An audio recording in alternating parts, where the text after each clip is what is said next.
नमस्कार दुनिया हालचाल को स्वागत करुछि मु संजय। आसंतु नजर पकाइबा वर्तमान रो मुख्य खबर उपरे।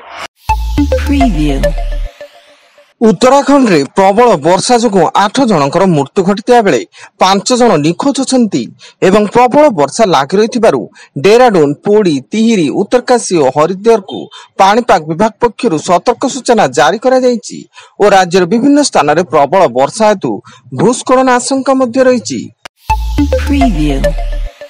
हरभंगा ब्लॉक पुराणा कटक थाना अंतर्गत चारिछक फुलवाणी पत्र विभाग रास्तार घोड़ाडिया निकटरू पुलिस एक कार 5 केजी ओजन गंजेई जबत करने सह एही घटना रे 4 जन अभियुक्त को गिरफ करी कार को जबत करिछि।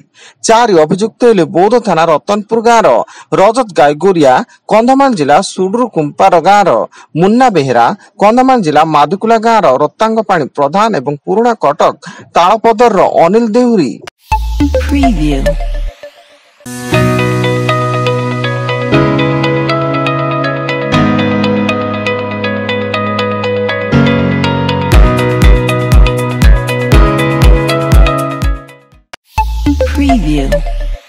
सुंदरगढ़ बनाई मगरमुंडा गोटो छड़ा दंता हाथीर उपद्रव्य स्थानीय गोविंदपुर निकट मदरमुंडा अंचल रे हाथीपल आतंक खेलवा सह बहु लोकों घर भांगी आसबाबपत्र नष्ट कर देइचंती।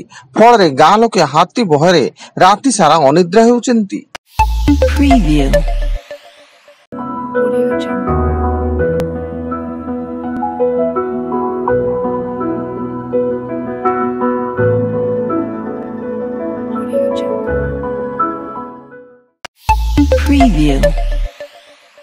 केरल वायनाड जिले में घटिथिबा भूस्खलन रे मृत्यु संख्या 270 को छुईची एवं प्राय 200 लोक निखोज बेले सेमानक संधान लागि उद्धारकारी दल पक्षरु उद्यम जारी रहिछि। अपर पक्षरे प्रभावित अंचल रे उद्धार कार्य जारी रहिता बेले मृत्यु संख्या प्रति मुहूर्त रे बढ़िबारे लागिछि। दिल्ली रे लगाण वर्षा रे विभिन्न अंचल जलबंदी होईची। याको दृष्टि रखी आज दिल्ली रे समस्त शिक्षानुष्ठान को बंद घोषणा करा जायछि एवं विभिन्न स्थान रे ट्रैफिक जाम हेबा सह अति भीषण वर्षा ने रेड अलर्ट जारी करछि पाणीपाग विभाग।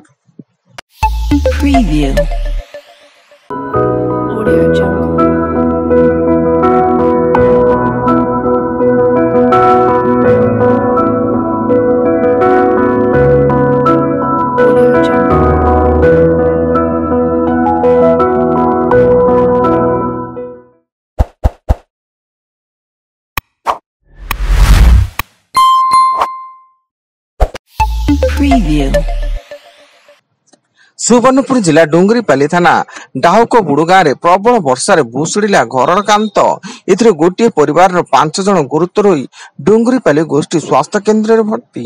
विलंबित राति समस्ते शोइतिया बेले घर कांतटी भूशुड़ी पड़िथिला। लघुचाप जनित लगाण वर्षा जोगु बालेश्वर जिला जलेश्वर अंचल में बन्या परिस्थिति सृष्टि होईची। राति अधरे जलेश्वर ब्लॉक नामपो पंचायतर दौलबाड़, ज्योतिजंगम और तिलापटा ग्राम संपूर्ण जलमग्न हेबा सह 100 रु अधिक घरे पानी प्रवेश करिछि। फल घरे थिबा धान चाउल आसबाबपत्र नष्ट हो जाइछि।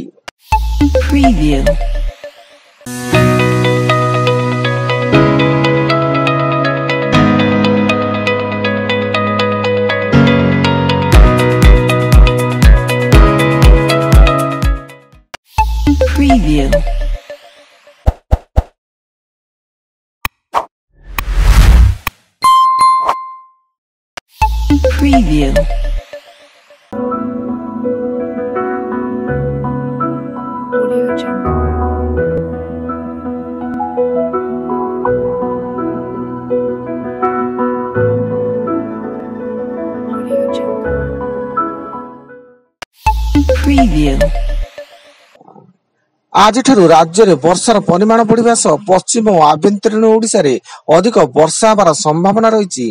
फल आंचलिक पाणीपाग विभाग पक्षरु 22 जिला अनुगुल, ढेंकानाल, कटक, बौद्ध, सोनपुर, संबलपुर, भद्रक, बालेश्वर, जाजपुर, केन्द्रापड़ा, झारसुगुड़ा, बरगड़, बलांगीर, नुआपड़ा, नयागढ़, खोर्धा, जगतसिंहपुर, सुंदरगढ़, देवगढ़, केन्दुझर, मयूरभंज और कलाहांडी को सतर्क सूचना जारी करा जायछि।